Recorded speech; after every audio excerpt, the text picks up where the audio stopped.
everyone, and welcome to Linear's Translations live webinar and to increasing value of machine translation in the language industry and beyond.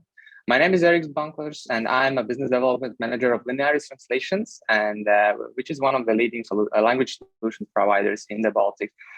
Today, I will be your host for this webinar, and we will have two amazing speakers.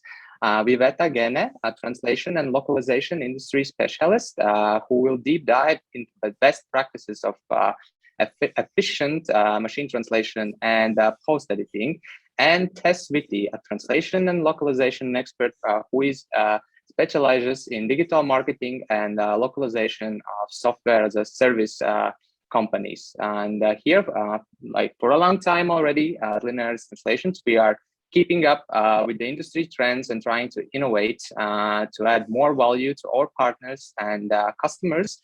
Machine translation is one of the hot topics we have here, and we have gone through a lot in recent times, and we have faced a lot of challenges, learned a lot, and you are learning only by doing. And that's why today we would like to give you some insights with how to remain successful in this competitive machine translation era. And in the upcoming hour, we will discuss the increasing value of machine translation and AI technologies. How does this affect the future of the language industry, and how can you remain competitive and successful in a technology-driven world? Before I give the floor to the first speaker, I would like to inform you that after each presentation, we will have a short Q&A session with the speaker. So please prepare your questions in the comments, and we will try to answer all of them. But now we can start. And then I would like to introduce you our first speaker, Viveta, who is a translation and localization industry specialist at Intern Translations, and she holds a Master in Arts in Translations and New Technologies from the Iona University, and now she is doing a PhD research on MTPE tools, techniques, and training. Viveta will give you the best practice for efficient machine translation and post-editing. So hope, Viveta, you are ready. The floor is yours. I'm ready. Thank you very much. So let me first share the screen.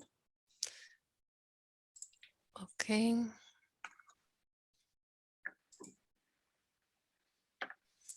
Okay, everything is set up. So I'm very happy to be with you today and have the opportunity to present you the best practices for efficient machine translation post-editing. As Eric said, I'm Viveta Jean, PhD candidate at the Ionian University with Dr. Wilhelmini Sosoni as my supervisor, working on the creation of a post-editing training model for professional translators. In parallel, I work with Intern Translations. Intern Translations is an ISO certified company with headquarters in Athens, offices in London and Paris, and business units in China and Turkey. We translate from all EU and Asian languages and specialize in many verticals, as you may see: EU affairs, law, IT, software, e-commerce, construction, automotive, life sciences, medical devices, and games. Our services include translation, transcreation, post-editing, annotation, software and web localization, SEO, interpreting, transcription, and MT creation and training. So let's see the agenda for today. We're going to touch some topics which I feel that they're really important here. So one of them is the definition of machine translation post-editing in the modern workflows. And then what are the challenges of the post-editing workflow for the post-editors? What is the role of the post-editor nowadays, and some tips and tricks for efficient MTPE, along with guidelines on what to do and what not to do. And we're going to finish with some ways, some guidelines to address the challenges for the post-editors, and have to do with the communication between post-editors and LSPs. And as we said, we're going to have some time for questions. So, starting with the definition of machine translation post-editing in modern workflows, because maybe many of you in the audience are post-editors. We're going to see what is a comprehensive post-editing workflow consisted in. So a comprehensive post-editing workflow consists in 3 human-centered tasks. As you may see on the screen, we have 3 human pictures. It is pre-editing, post-editing, and annotation. And annotation, quality checks, and MT evaluation processes.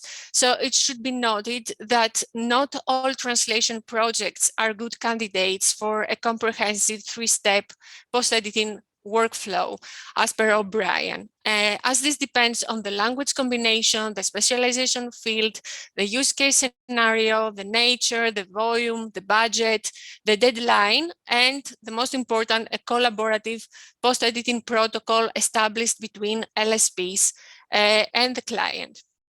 So let's see one by one the phases. The first phase is pre-editing. So according to O'Brien, pre-editing is intended for very specific domains and companies. And the goal is to end up with a source that will be well understood by both the reader and the MT engine. In this aspect, we consider controlled language as a way of expression that is more compatible with the MT engine's own language. Then we go to phase 2. And after the aforementioned pre-editing steps are completed, then the untranslated text is connected to an existing translation memory. And at this point, we leverage the matches from previously translated content. So this process results in a text partially translated only by TM retrieved segments. And then this is where MT comes into play with lowest scoring untranslated strings, meaning from 0 to 50% matches, going through the engine to be translated. Then we go to phase 3. And the final product here is an entirely translated text, which, however, contains machine translation errors that are going to be processed during the actual post-editing stage of the workflow. So this hybrid text, it combines matches retrieved from human-generated translation memory and machine-translated output, is what should ideally reach the post-editor in order to ensure minimal editing effort and superior linguistic quality. And then we follow with phase 4 and 5, where we have the linguistic checks and annotation.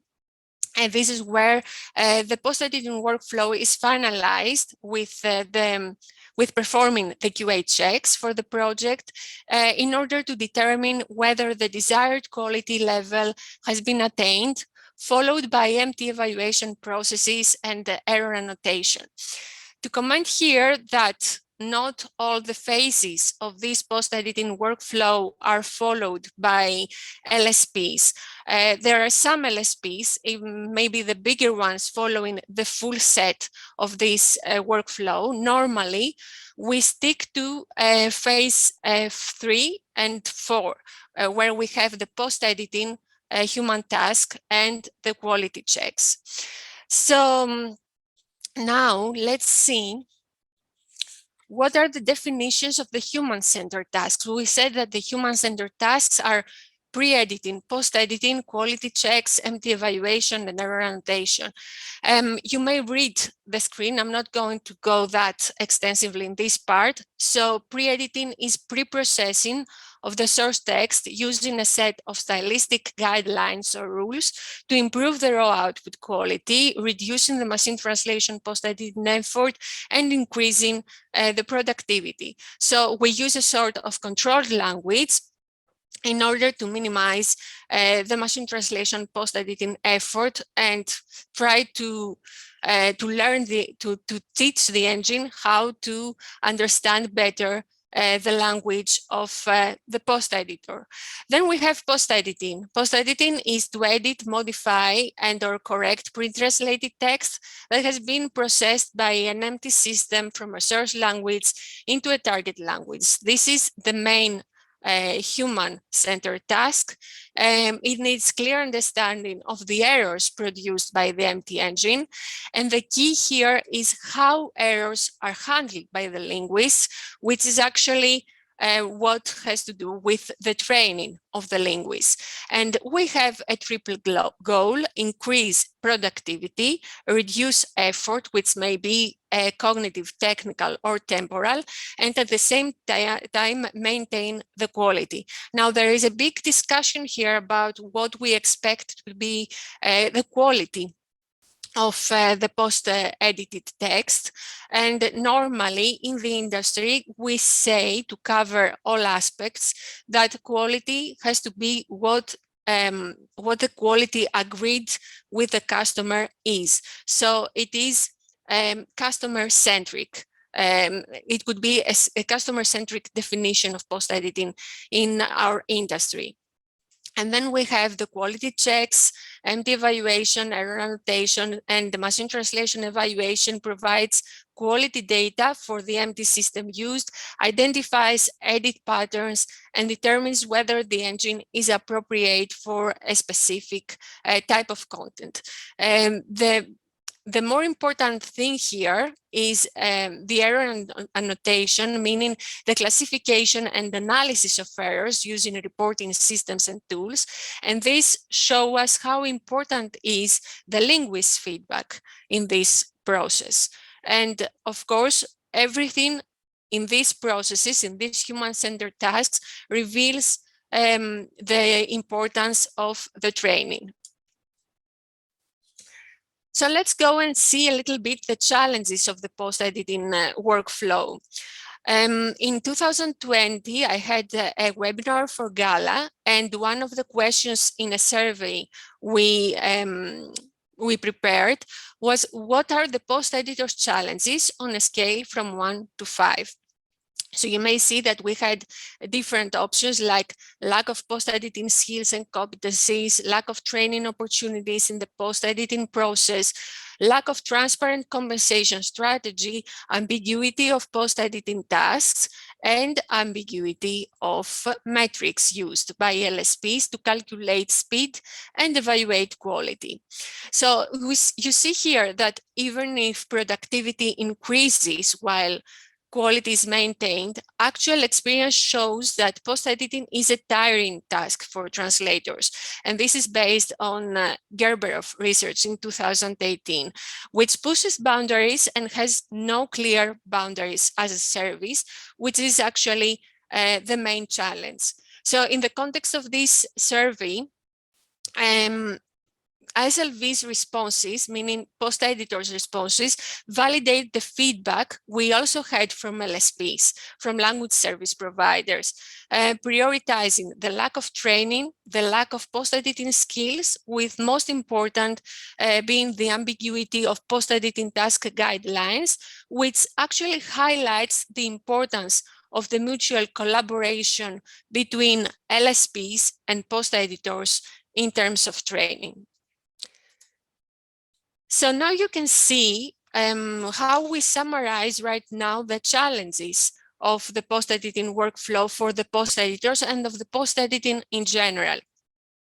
We face the negative attitude of the post-editors because of the lack of training, the fear of the future, which has to do with the last point, the overestimation of the power of NMT, that there is no transparency right now of the compensation models, and this needs more work from all parties in order to have a solution. Of course, we said there is the lack of machine translation post-editing training, the lack of trainers even on the academic level, and the lack of machine translation post-editing ethics code showing and defining the transparency needed for all parties and the trust that we need to build from the client and then going to the LSP and the post-editor. So here I only mention the challenges we face right now to be all of us on the same page. And by the end of the presentation, I'm going to show you some ways to address these challenges. So now let's see something that is more to the point and something that brings more concerns. So we have the role of the post editor, and the common question is about the post editor profile, if it is a translator or a reviewer. And this is the basic question. So post-editing differs from the revision of a human translation output on several fronts. First of all, the types of errors to be corrected are different. Second, the misconstruction of meaning will occur at different levels. And last, the post-editing seeks the minimum steps required for an acceptable task.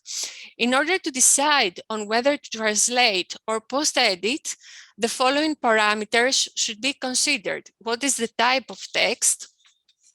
If it is, what is the empty system? If it is general, client-specific, vertical, what is the purpose of the text? And if it is of publishable or non-publishable quality. And let's see now a matrix I have prepared with the MTPE skills and effort. Post-editor skills are tightly correlated to the concept of effort. Thus, the post-editor profile should not be mixed with the translator or a reviewer profile. Post-editor skills include excellent editing skills and word processing experience. This means full key, proficiency, efficiency in cursor positioning, effective use of search and replace functions, ability to work and make corrections directly on the screen. And these 2 points make the technical effort. And then we go to the temporal effort, which has to do with the ability to always balance post-editing speed with respect to required quality. And we go ahead with the cognitive effort, which is the knowledge of source and target language, the expertise in the subject area, the ability to adapt to different specifications required for each job, and the specific knowledge of the weaknesses and the errors of a particular machine translation system. Now, the most important is the psychological effort, which has to do with the positive attitude to machine translation. Based on our recent research, it showed up that post-editors, translators who post-edited and had a negative attitude towards MT had poor results in terms of productivity and quality in comparison with translators and post-editors who had a positive attitude to MT. And going further, if the negative attitude changes to positive, then the productivity and quality are improved. So let's see now the common errors of the post-editors. The common errors have to do with the stylistic preferential changes when post-editors under-edit or over-edit the translations, when we leave inconsistent terms in the output, or we have untranslated, added, or omitted words, unlocalized or incorrect acronyms, unlocalized text, it may be typos, or we may ignore the false cognates. We may have errors on the structural level, and what I call machine translation is, which means that the engine produces some neologisms, and these are not detected by the translators and the post-editors, and this is also one of the common errors. And now let's see what are the methods and the tasks actually we do in order to handle this empty output and errors. So we have fixing punctuation and capitalization, changing sentence and phrase structures, we edit grammatical agreements like singular, plural, masculine, feminine. We add, delete punctuation symbols, change the formatting, remove or add words, and retranslate whole words or expressions. So these are the tasks. And here you may find some guidelines in order to handle common errors. So what we have to do is to fix any wrong term in the text, and we also need to correct terms that are inconsistently used. And when we have inconsistencies in the use of terms, we fix syntactic errors, which consists of wrong part of speech. We may have an incorrect phrase structure, a wrong linear order of words. We fix the morphological errors like number, gender, case, person, tense, mood, voice, aspect. Any missing text should be fixed as long as this omission interferes with the message being transferred. Any misspelling, any incorrect punctuation, as long as it interferes with the message, not something preferential. And we do not fix the stylistic problems unless they interfere with the message once again. Of course, we fix any offensive and inappropriate or cultural unacceptable information. Now here you may see how we can depict this and have like guidelines of what to do and what not to do. So what we do is to correct grammar, syntax, semantics, and punctuation to ensure that the context has no omissions or additions. And when working in a CAT tool, we have to ensure that all tags are correctly placed. And of course, our goal, let's say, our basic guideline is to retain as much empty output as possible. And what we do to go faster while trying to keep our quality is to use the keyboard and the shortcuts. What we don't do is to hesitate too long over a problem, meaning that if we see that a sentence needs a lot of work to be done, then it's better to rewrite it. And we use empty suggestions if a large piece of information of the sentence is correct. The raw empty quality is very good with only minor corrections needed. The raw empty quality is not so good, but still faster to correct it. And the empty has the correct meaning. Now, when we don't use empty suggestions, apologies, is when the raw empty output makes no sense. And if you need more than a few seconds to understand the target, the output, and when there are errors that require rearrangements of most of the text. So what are the tips and tricks for efficient MTPE?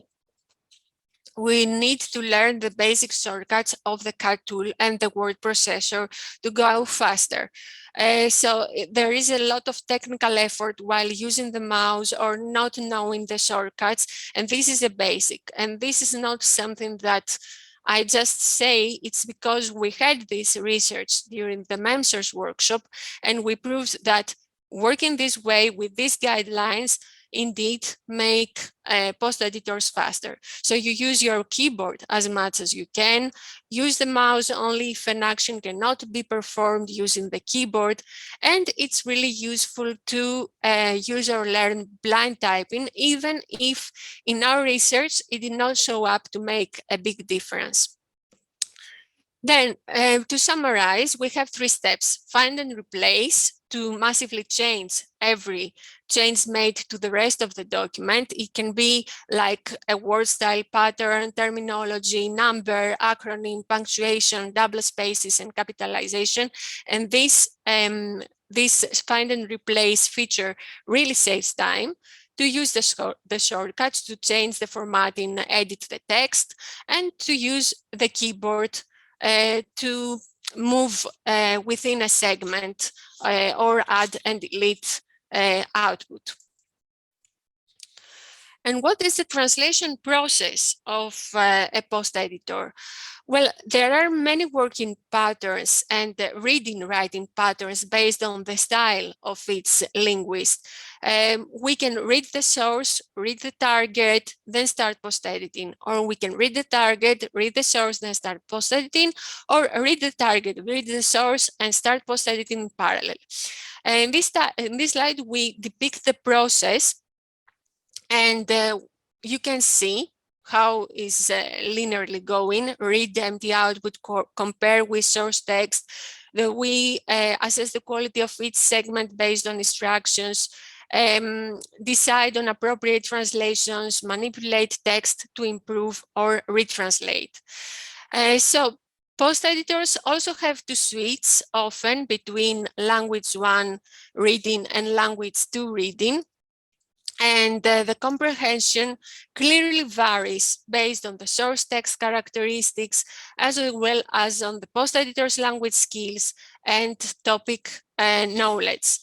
And of course, there are factors affecting quality and effort, like the formatting of the file format, actually, not the formatting, the file format, the domain and style, the document statistics, the length of the segments, the complexity of the segments, the quality, and the translation memory quality, and the size of the translation memory.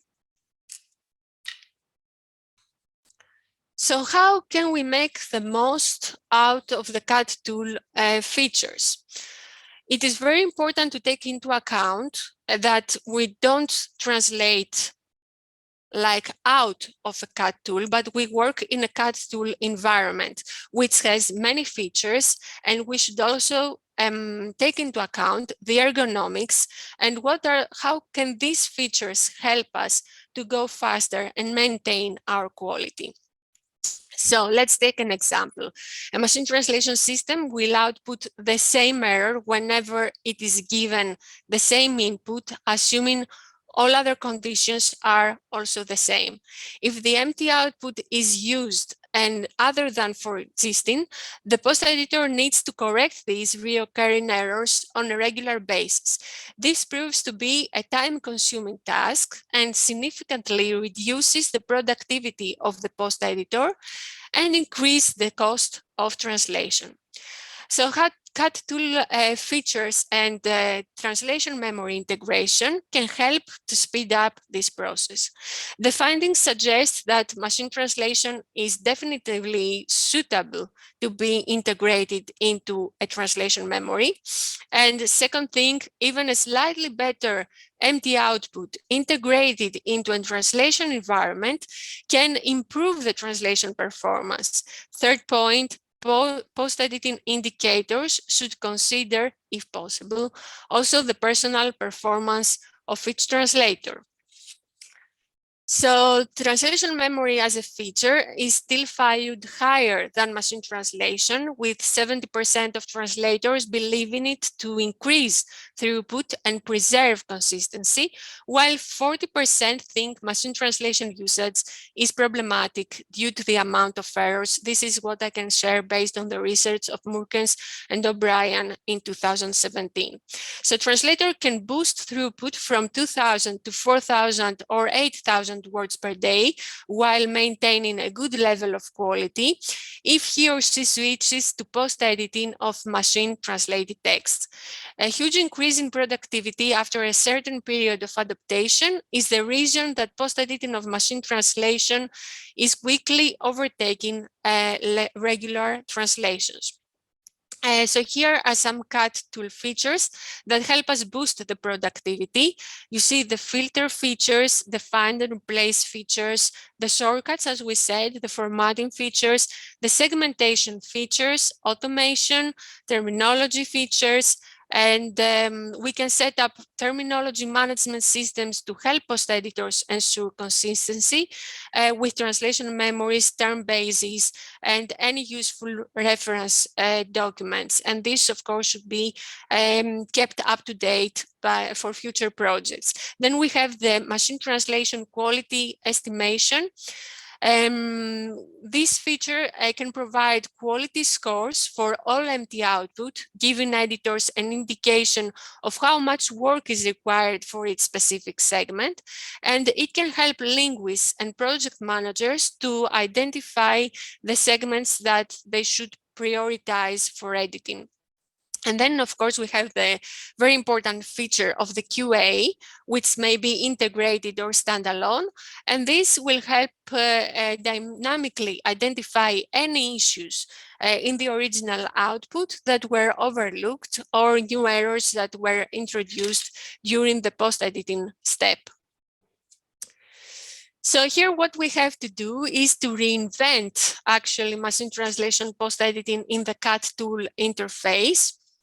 And You may see here, in addition to all the actions we already mentioned about the filters, the keyboard, the patterns, that we should also use the cut tool independent shortcuts. And I may share with you after the presentation slides, and you can keep this as a reference for the shortcuts you may use, and the different actions like copy, paste, bold, find, replace, show white spaces, things like that, that seem so trivial, but in reality save a lot of time. And it's not that they save time, it is that we save time from the temporal, from the technical effort, in order to have more time for our cognitive effort, for our cognitive part of the process, which is actually the more important and related to the quality. So regarding the challenges that we discussed earlier, the most important part is the communication with LSPs. And based on this communication of the post editors and the LSPs, we build actually the code of ethics and the transparency needed to have the positive attitude of the post editors. So we need to shed light on gray areas, and we need to have a common definition of the service. What do we mean right now by post editing, as this is currently even to be revised in the ISO standard? And we need to set the use case and purpose and be very honest and transparent, and see if the use case and purpose are relevant for the text to be a candidate for post-editing. And then we prepare the relevant machine translation post-editing guidelines. And regarding this part of guidelines, because there is a recent research we started, it's not only giving the guidelines, but it is also how these guidelines are formulated, if and what is the format, what is the length, and how they are given to the linguists. So one thing to solve is to have the correct type of guidelines. And then we need more transparency regarding the MT engine quality level and the errors of the MT, meaning that these things should be communicated to the linguists, and we should first, as LSPs, have evaluated if the results are really what we expect them to be, in order to apply the compensation models and make these compensation models more transparent. Normally, in the training, I have received post-editing training files I have received so far by different companies. It does not seem that these contain the errors of the MT engine or the type of the MT engine. You may find material like what was mentioned before about the do and don't, but not specifically to have you alert on what are the errors that you have to correct, or the how to correct these errors. And then, of course, the most important is for all of us to support a positive attitude, because in the code of ethics, we say of the translation, and I think it is something that it is stated in the FIT, but I'm not sure, so yeah, I need to check again. It is that code of ethics means that translators invest in self-development, and this is something that we should do. It's not something that is it is, you know, if we want to do it or not. To be professional translators, we should invest in our development, and this means upskilling and reskilling, and it is a continuous process. So technology is here to help us, and we are the experts that we are going to handle this technology. And on the other hand, we should be realistic and not over-exaggerate regarding the power of machine translation. So I feel that I tried to give you an idea of what is coming, that we should all invest in training, we should all be open to development and new technologies, and build together a code of ethics in order for this service to be well embraced and advanced. So thank you very much for attending.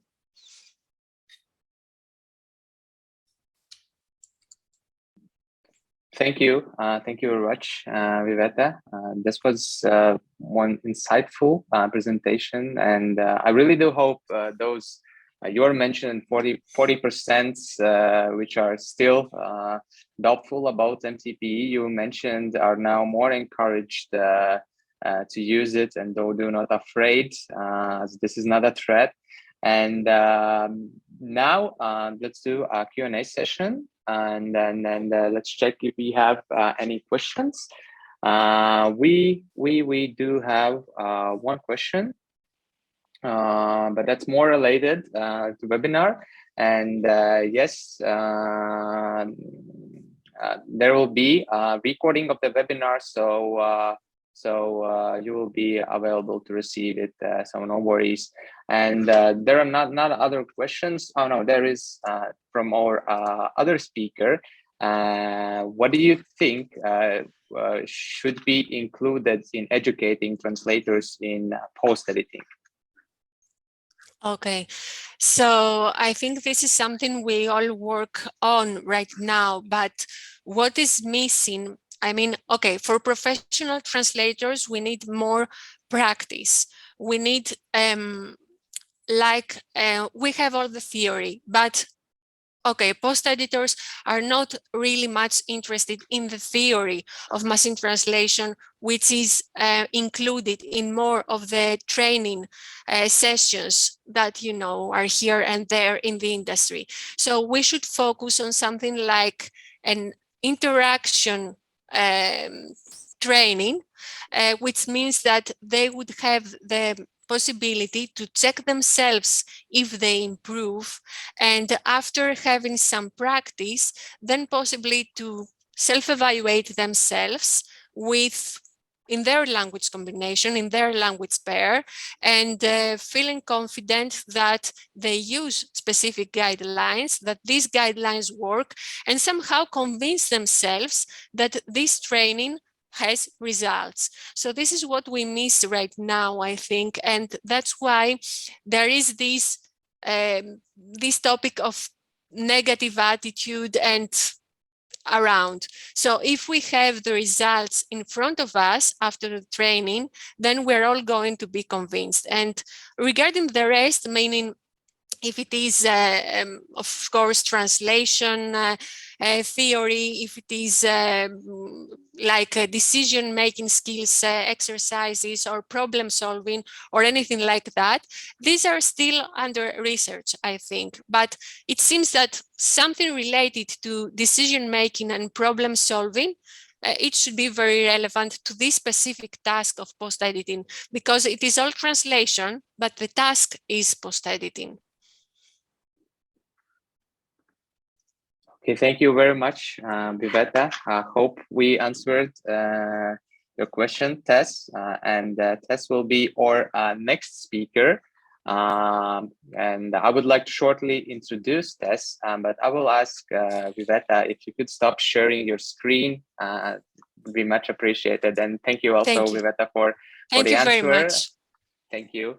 And our next speaker will be Tess Whitty, which is digital marketing, which are specializing in digital marketing and localization for software as a service companies, consumer products, and e-commerce. And Tess holds a degree in international marketing. And in 2020, she was ranked among the top 50 world's industry localization influencers by Nimdzi. With Tess, you will have the opportunity to learn how to remain successful in the machine translation driven world. And yes, so Tess, the floor is yours. And then yeah. Thank you, Eric. Can you see my screen? Yes, we see your screen. Okay, great. And thank you, Viveta, for that interesting presentation. And I would like to say welcome to everybody attending today. And thanks you to Linearis for organizing this. So yes, I have worked as a translator for a very long time, and I've been following the development of machine translation since I got started. Actually, in the beginning, 18 years ago, there was really no talk of machine translation. When we started talking about machine translation in the industry, it was we kind of mocked it, and we thought it was funny because of all the funny translations it could produce. But as the years have passed and the machines have developed, it has become better and better, and the quality has become really good. So translators have started fearing the machine translation. But now, these last years, machine translation has become one of several valuable tools that we can use to provide professional translations. And I wanted to talk about that today. So I wanted to talk about the current situation in the industry for translators and translation companies, how we can interact with machine translation, both as post-editors, but aside from post-editing in particular, and how we can embrace it, and some macro and micro solution to compete with machine translation. So let's get started. And yes, I've been a translator for a long time, English to Swedish, but my previous career and education was in marketing, international marketing, and I have also trained other translators in marketing their businesses for over 10 years. And during the past 12 years, I have studied the development of machine translation, and I have attended many presentations on machine translation myself, and I've answered many questions about it during my presentations and courses. So I keep being interested in the development. So this presentation is based on my own experience, but also on general opinions of colleagues and industry experts. And I will provide some resources at the end, and you will get the whole presentation. So let's first look at the current situation for freelance translators and language service providers in our digital world. Employment outlook for translators and interpreters is projected to grow by 30% through 2024, and this is from a outlook in I think 2 years ago from My Plan, Careers, Interpreters and Translators. So that is really good. We are in a growing industry. However, the growth is in volume. Our expenses go up, but the rates have remained stagnant or decreased. Not for everybody, but the general industry. Some business economists claim that the translation is a growth industry, but the problem is that the growth is in volume and not necessarily rates. So this means that cheap service is growing faster than quality. So the big question has then been that I have received, and maybe you ask, are we going to be replaced by machines? And my answer is that I don't think so. After 12 years of following the developments in machine translation, my current opinion is that there is a need for both machine translation and professional high-quality human translators. I also attended a panel with localization industry experts last fall called the Translation Work Environment of the Future at the Innovation in Translation Summit. And all the panelists, the experts there, agreed that human translators will still be needed in 2030. I also attended a presentation by Jay Marciano from Lengo during the ATA conference last fall called Thriving in the Age of Artificial Intelligence-Driven Language Services. And the conclusion is that if reliable and secure translation is desired, machine translation should not be used without the ongoing involvement of professional translators. So for translators, this means that our tool set have been expanded by yet another potential resource that will prove valuable and increase productivity if used appropriately. So Viveta talked about post-editing, and she also mentioned the psychological factor among translators, and I will talk about the psychological factor a lot here. How we can embrace the developments in machine translation and still maintain our professionalism. And Taus has written a great article about this called "What Options Do Translators Really Have?" And they have 3 suggestions for us. We can no longer stick our heads in the sand and pretend that it won't affect us. Instead, we need to have an open and positive attitude and learn as much as possible about the developments. And like Jay Marciano said, instead of freaking out about a dystopian future, we need to view ourselves as an intelligent system ourselves, the best machine translation. We need to stay curious and we need to build a better work model. But most importantly, if we want to compete with machine translation, we have to move up in the value chain. We can offer value-added consultancy services, and this is apart from post-editing. We can advise on cultural, technical, or authoring issues, or provide controlled language services. And I will give you examples too. So, there is room for both machine translation and professional human translators. But if we human translators want to remain successful, we have to focus on this segment, the high quality and the transcreation segment. High quality translations are those that require an expert touch of a practiced translator with a full command of the context, the human intent, and the target audience. So to stay successful, we need to focus on training ourselves to become really good at translation, copywriting, and cultural consultation. We also need to focus on being very professional in our business. This also means that less good translators or less professional translators will be outcompeted by machine translation. Let's dig a little deeper into this. The ATA Chronicle had an article about macro and micro solutions to counteract the threat from machine translation called "Is There a Future in Freelance Translation? Let's talk about it." This article suggests both macro and micro solutions.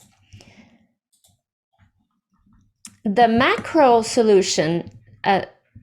solutions are things that individual translators have limited power over, but professional associations and language service providers and even governments may be able to help.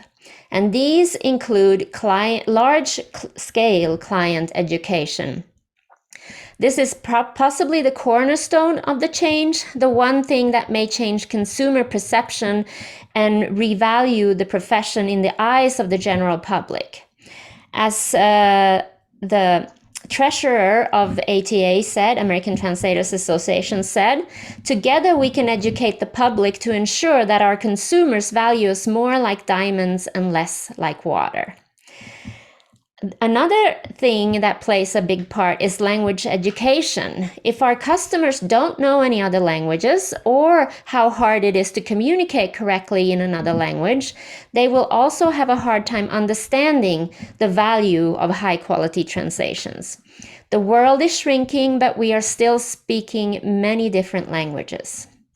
And the last one is industry-wide regulations. Whether we're talking of regulating access to the profession itself, or controlling access to professional associations or online bidding platforms, there is no question that implementing industry-wide regulations would go a long way in limiting undifferentiated competition and ensuring clients that they are receiving the best possible service.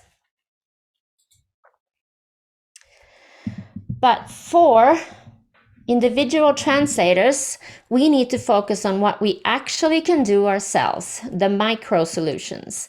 These include niche specialization, focus on areas where high quality human translators are imperative, adding further value to our translation services, and leverage machine translation in our own work. This is also what Taus suggested and let's take a closer look at those. So one solution is to specialize in a certain niche or topic. The more specialized we are in a certain topic, the more of an expert we become in this topic. When I started out, you could be successful as a generalist in the beginning, but now I think that new translators are competing more with machine translation, and it is more important than ever to niche down and specialize early on. And this is what I've been teaching and discussing a lot too. But there are also new and growing areas of specialization to consider. There's been a huge rise in the demand of digital marketing translation services. International companies realize that machine translation tools are simply not up to the challenge of optimizing a website and digital content for new markets and are looking for native translators with experience in digital marketing. Here are some examples of the sectors or areas that are growing and that will need good translators. One is international search engine optimization. To get this right, you need more than just language skills. You need local expertise and knowledge about how a search works online in each target market. Getting keyword research right in all of your target markets is one of the first and most important steps and requires more than the usual professional translation service. Companies are also increasingly seeing the need to be engaged in social media in order to represent their brand and moderate conversations. Now, there is a rise in chatbots, but they cannot really moderate real in-depth conversations with customers or stakeholders. I don't know about you, but if you have interacted with a chatbot, you know the limitations of it and how irritating it can be.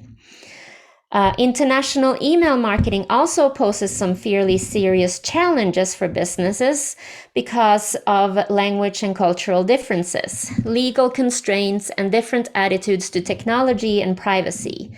A local translator can help the company with these nuances. So, international email marketing, social media, localization of mobile and web apps, and multilingual content marketing. Jay Marciano also mentioned new services that will be needed.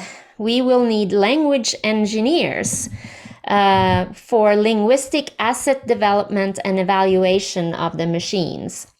And post-editing, like Viveta talked about, makes sense when training data is of very high quality and the domain of both training data and the translatable data is very well defined. If any of those parameters are not in place, any productivity gains made during using machine translation would be negated by increased professional human editing time. We will also need lexicographers, scripting and linguistic rules development, so developing rules for the machines, and language consultants, when to use human translators, when to use the machine, cultural aspects, context, and much more. So what were strategies for niche that were some strategies for specialization that we can do, and some new service areas. Now let's focus on areas where high quality translations are important, or humans. The first one is transcreation, which is sort of translation and copy editing combined, the art of creative translation. This requires deep consideration by a marketing-minded translator to ensure that the message keeps its impact and the meaning across linguistic borders. More than that, it requires an adaptation perhaps of the entire tone to ensure that it remains consistent with the target market. It's also not only language related. Transcreation is also cultural and emotionally related. Audiences react differently within their cultures to certain things like numbers, images, and even colors. Numbers and colors can cause issues due to superstitions, and numbers in your brand name or even phone numbers can make the audience switch off or be wary of the company. And the opposite, of course. You can even do the opposite and gain their trust by using lucky numbers or colors to improve your brand engagement. So, machine translation will not be able to combine culture, language, and emotion into creative and compelling text anytime soon. For this, we need a human. Apart from transcreation, the more creative part of the text translation, there is also publications that absolutely need to be perfect for the company image. These are, for example, annual reports, pharmaceutical research journals, or any published material that can affect a company's image. And we can also become brand ambassadors or product testers. When companies with products want to sell their offerings, they need to personalize it to the tastes of the target market, and they will then depend on local ambassadors or consultants who can advise them on the cultural specifics of a given target community and help promote products and services in a given local language. So translators can be aware of the new opportunities that this can open up due to the knowledge of a specific language and culture, and we can offer services to the clients to help build trust among the consumers on the ground. And professional translators can also increasingly use machine translation data in concert with many other resources at our disposal to increase both translation speed and consistency. A professional translator can use the machine translation as reference material or as a source or alternative translation suggestions. For example, there's no need for me anymore to translate the names of the countries when I do translations, for example. Joost Schetsche, a colleague and friend, German and influencer in the localization industry, says, I believe we need to become more creative when using machine translation. We need to go beyond just the concept of post-editing. That can be done by having multiple machine translation engines connected to a project and just using fragments that can automatically be extracted, or by using machine translation to correct fuzzy matches. So to summarize all this, translators need to up their game. We need to focus on niche market. We need to use machine translation as a way to boost productivity or as a way to provide additional services. So with that, I would like to say thank you so much for attending. Here is my contact information. You will receive this in the presentation. And I also wanted to show the resources that you can read on your own and the resources used for this presentation. Now over to any questions. Thank you, Tess. It was wow. I was actually looking more and more, but like good things come to an end. Thank you for wonderful presentation. Would be great if you stop sharing your screen so we could move to Q&A session. Yes. We will check if you have any question. There is no from the audience, but there is actually one from me. What I would like to know more, as you are holding marketing background and you also touched this creative industry in your presentation. Do you think there is any milestone when machine translation could impact also marketing area. Like at the moment, as we know, there needs for these creative translations need to be to have human. But do you think is there any milestone that machine translation could also affect the marketing vertical? I think machines can already be used sort of as an additional translation memory, sort of as a resource. I don't think machines can you do the creative, cultural, and cultural adaptation anytime soon. I can't see into the future, of course, but I don't feel that they can do that in many years to come. Okay, thank you very much. Because this is also what we have also here at Linares discussed when and if it would be possible, and that where we came that it's not anytime soon. Looking how it goes. But thank you for your answer. We have another question. Is it better to have empty output implemented in the CAT tool or use it as a suggestion, in your opinion? I think it depends on what type of text you're translating. Same as Viveta said, it depends on how much the machine translation engine is helping and how fast it would be. Because if you implement it directly in a CAT tool, you're basically doing post-editing already.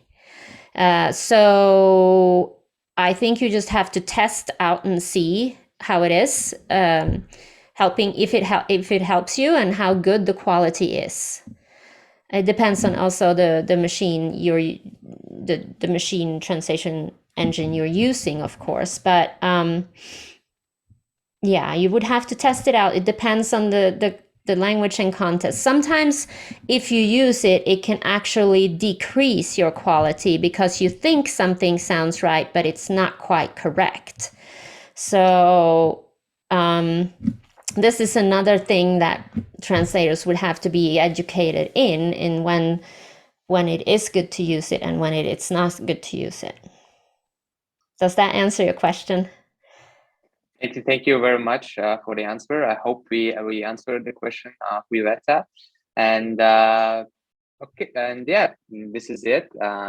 We have come to an end. 1 hour with an insightful information, and I would like to thank both of the speakers for wonderful presentations. And as the speakers mentioned, the slides will be available after the webinar, and the recording also be available after the webinar, so you will be available to receive it. And also thank you for all who found the time to join today for the webinar. And I would like you to don't miss out on any of our future events. So follow Linares Translations, and let's meet another time. So thank you very much, everyone, and bye. Thank you.